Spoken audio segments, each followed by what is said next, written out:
In today's silliness, there will be no silliness, because this is a serious undertaking we're undertaking. And we ask the question, will it start? Alright, I think I'm about ready to crank her up, so we'll give her a start.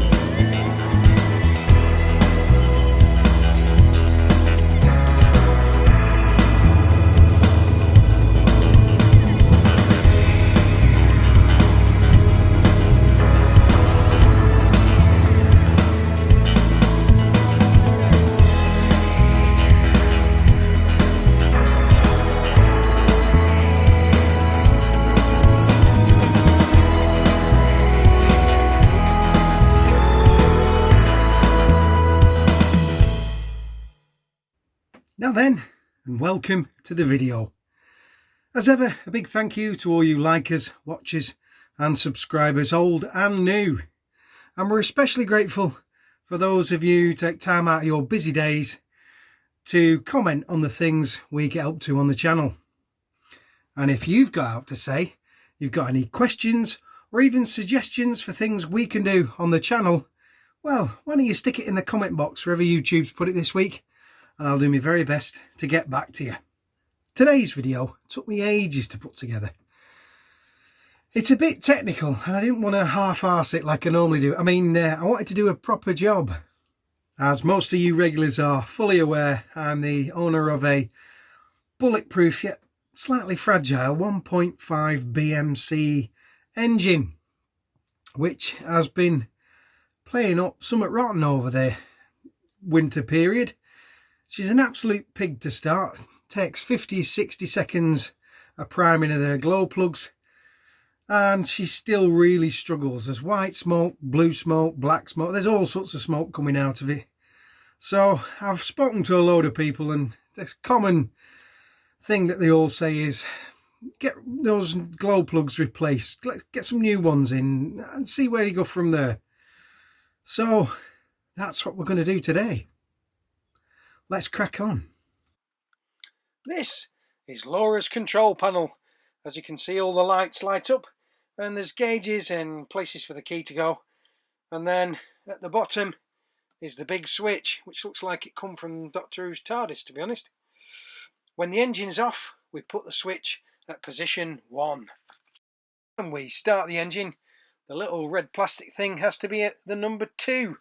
That isolates number 1, which is the leisure battery, and just uses the starter battery, number 2. And when we're running the boat, the little red plastic thing points at both, and that means that both the starter and the leisure battery are being charged at the same time. If you turn the little red plastic thing all the way around to the off position, that means all the electrics are isolated.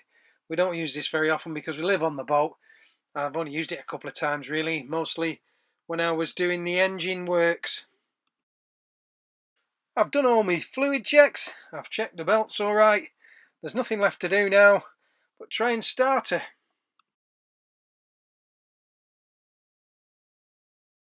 So we'll give her a go in about 10 seconds time, I would think. As you can see, I've got the keys turned to prime the glow plugs, which just lets a preheat of the engine, giving it the right conditions to allow it to start.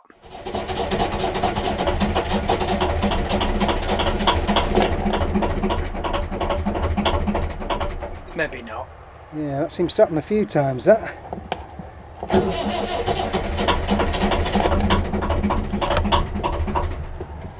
Alright, so what I'm going to do is I'm going to put you up over here. Hopefully you can see what I'm doing then. And then I'll do the lever.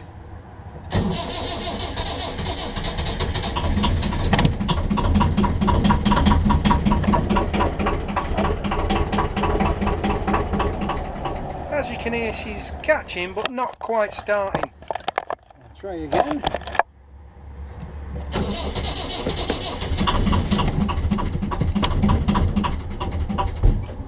And this happens every time I start the engine. Give her another one.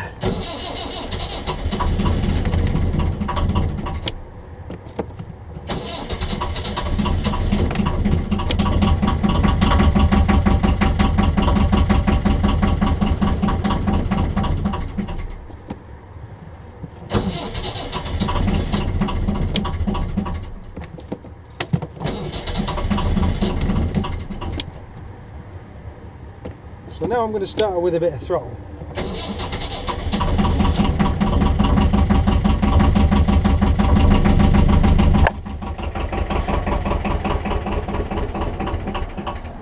You're not overly keen on it, try again.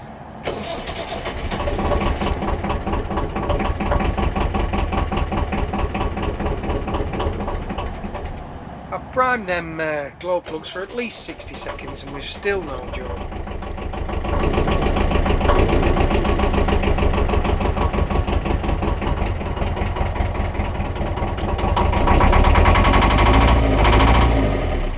Success! Well, of sorts. She's going, finally. Right, we're up and running. Let's check that exhaust for excessive smoke. That could be a sign of a big problem. Oh, bums. So I've got her on some revs there, and you can hear she just misses a bit. She's a bit noisy, but I'm going to switch the prop on now and see what we're like. Hopefully there'll be no water coming through.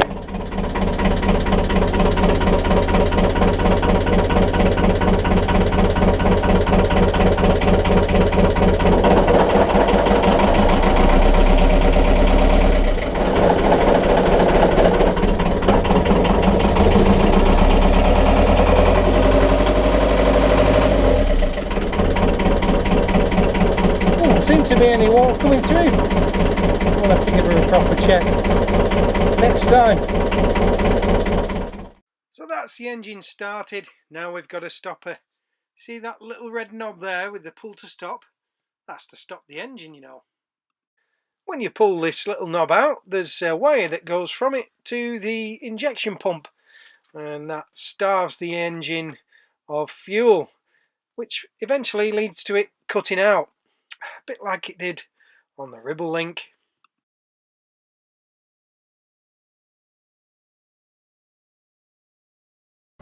So there's nothing for it. We're going to have to remove the glow plugs.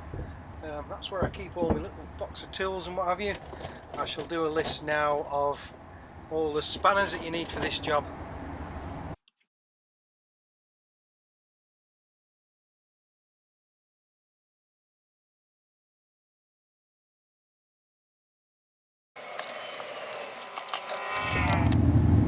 There we are, found the old toolbox. All my spanners are in there and screwdrivers and things. So I'll put the knee pad back down, so I save the old knees, and I'll begin the process of taking out those glow plugs. It takes a bit of time for me to root out the correct tools, so you'll have to bear with me. I might speed this up a bit until we get going.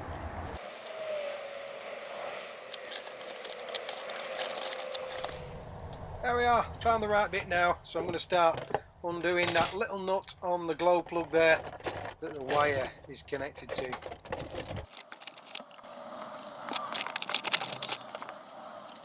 Oh, butterfingers there. As you can see, it's a fiddly old job.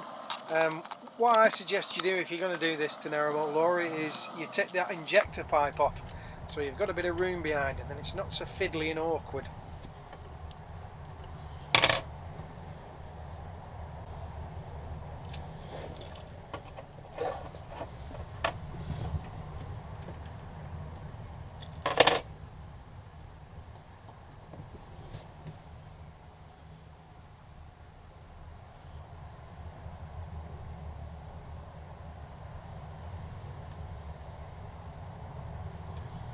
That's that off. I'm just going to start on the glow plug now.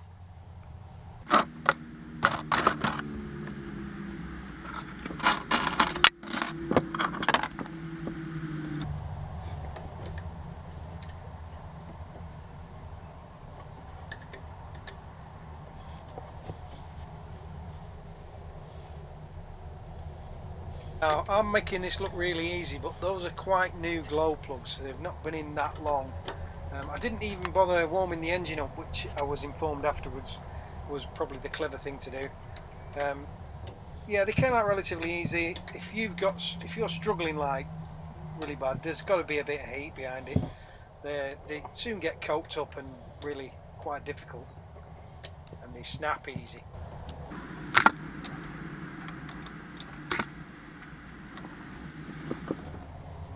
This was about the point where I figured out it's probably best if I loosened off that injector pipe and got it out of the way, so I had a bit more room to do work on that glow plug.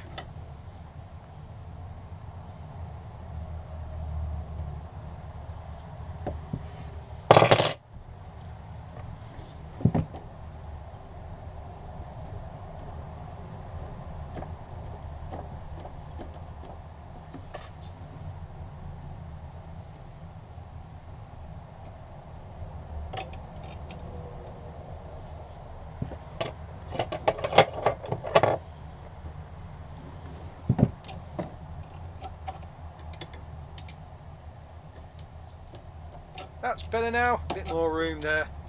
You can see it's turning quite easy now.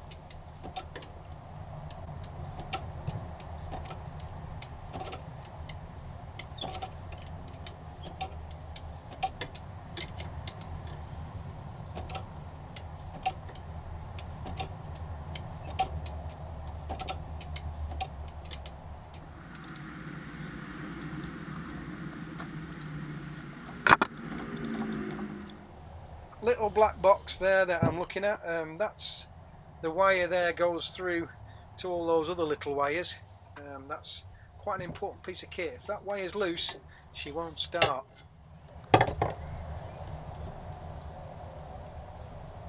There we are, after a bit of a faff. She came out quite easy.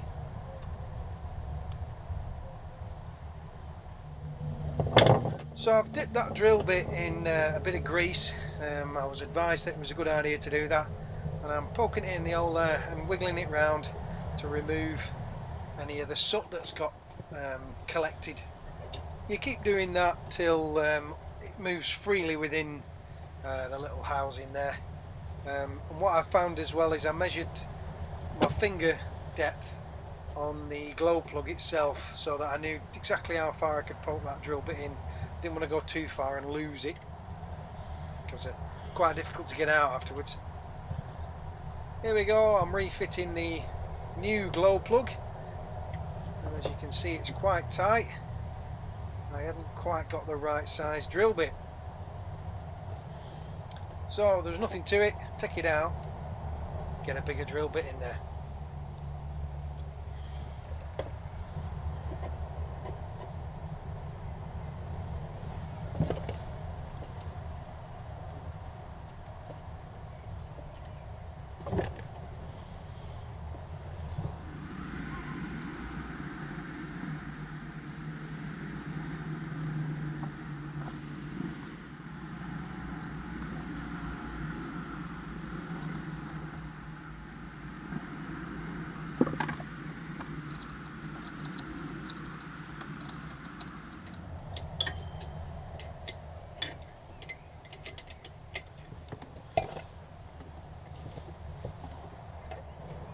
So I'm just nipping up the glow plug there tight. I'm not like vein poppingly out of my head tight there, just tight enough, and then I'll replace that wire and the injector pipe and move on to the next one.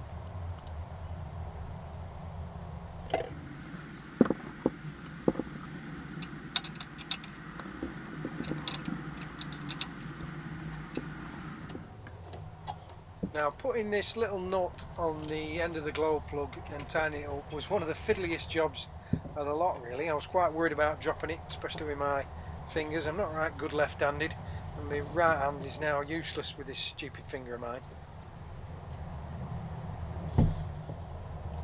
There we go, just nipping her up. Again, not vein poppingly tight, just tight enough. And here we go, I started the right way this time. Undid the injector pipe first, and then undid all the rest.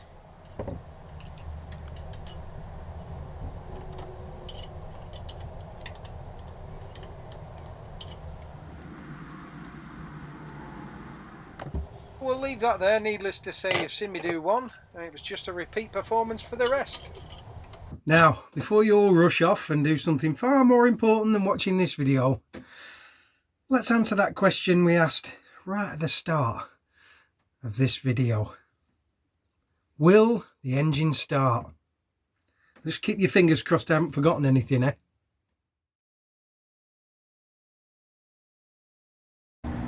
I'm just bleeding the fuel system there, so we've got plenty of fuel to the injectors.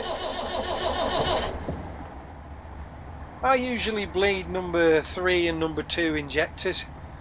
Doesn't really matter which one is your preference really, as long as you're getting diesel through to them. What I do is I turn the engine over until I see diesel spurting out of the pipe, and then I quickly nip it up tight.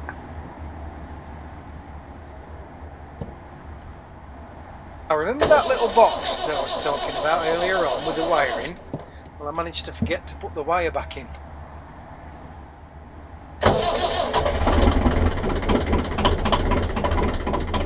Now that was just 10 seconds of preheat on the glow plugs there.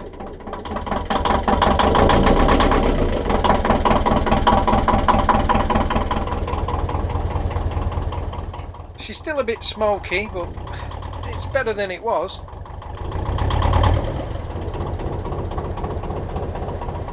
There we are, she starts up loads better now. Still a bit of smoke, but it wasn't as bad as it was before, and she seems to run a little less lumpy.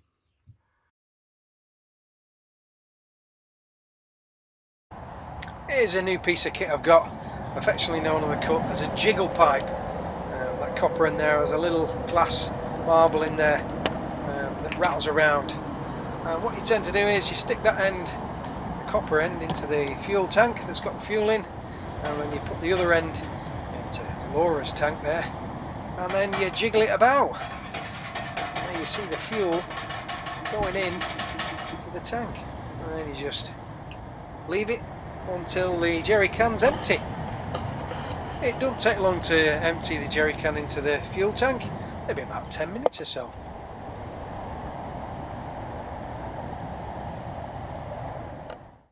I've been given a bit of advice on the next job I can tackle on my engine, and keep your eyes peeled for that. But I hope you enjoyed watching me work on this video, and I hope it's given you the confidence that next time Narrowboat Laura's engine needs the glow plugs doing, you'll be able to tackle that job for me. I'll keep you posted. Crumbs, it's been an epic video to do this one, so I might just take a couple of weeks off. I'll get a few bits of filming done. I've still got to walk a few more miles up that northern reaches bit of the canal, and I'm hopefully going to get to have a go on a boat that's on there. In other news, I've got some health issues I've got to sort out. Could be something to do with this, not sure yet. I've got to get it looked at. I've got to relax a bit. I've been mad busy working, been doing up houses, been doing up boats, been doing up vans and cars, so it's time for a little bit of a rest. Like I say, I'm going to be filming a few more bits and bobs, some DIY work on the engine obviously, and some paint work to do on the boat. Got to get a ship shape and Bristol fashion ready for the summer, so keep your eyes posted for the next video. A couple of weeks time. I'd like to say I'd post all about it on social media, but we all know I'm hopeless at that sort of thing. And if you're up on the Lancaster Canal and you happen to spot me, why not pop over, say hello and buy me a pint? Hurrah, I hear you all cry. At last, the merciful end of this video. If you made it this far, thanks for watching, and I hope you enjoyed it. And if you did enjoy it, why not give it a thumbs up? Subscribe if you want to see more, and if you click that little bell icon, YouTube will mither you next time I release one. Well, that's everything on my list. I reckon we'll call it a draw for this one. Till next time.